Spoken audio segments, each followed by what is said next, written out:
Alam mo ba, may isang ama, the girl that they are studying and interest. And then we can go out and get married, seek to the church administration, and back to you on that they are one. And then God bless sa'yo, the world is going to go together. Yun na kahit pagod sa duty bilang security guard, ay bit-bit pa rin ang anak niya araw-araw, dahil wala siyang ibang kasama sa buhay. Ito ang kwento ng isang tatay na nagtatrabaho sa isang pawn shop sa Laguna, habang naka-duty at naka-uniforme. Makikita mong may maliit na batang nasa tabi lang niya, mahinya, mahimik, pero ligtas sa bantay ng kanyang ama.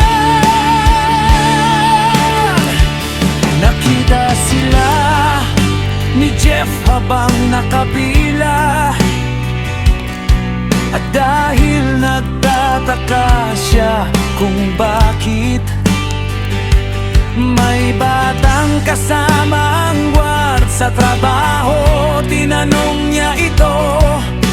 Doon niya nalaman ang masakit na dahilan. Maaga pa lang ipinanganak ang bata, at may iniindang karamdaman. Wala raw ibang pwedeng mag-alaga sa anak, wala siyang mapag-iwanan, at hindi siya maaring tumigil sa trabaho, dahil iyon lang ang pinagkukunan nila ng pang-araw-aya. Kahit gaano kahirap, kahit gaano kabigat ang responsibilidad, isinasama niya ang anak para masigurong hindi ito napapabayaan habang nagbabantay ng pawn shop. Siya rin ang nagbabantay ng anak habang kumakayod. Siya rin ang umaalo, nagpapakain at nag-aalaga ng buong puso. Isang eksenang simpleng tingnan, pero puno ng sakripisyo para sa isang magulang na lumalaban mag-isa. Saludo kami sa'yo, tatay.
tahimik silang napapagod, nasasaktan, pero patuloy na lumalaban para sa pamilya.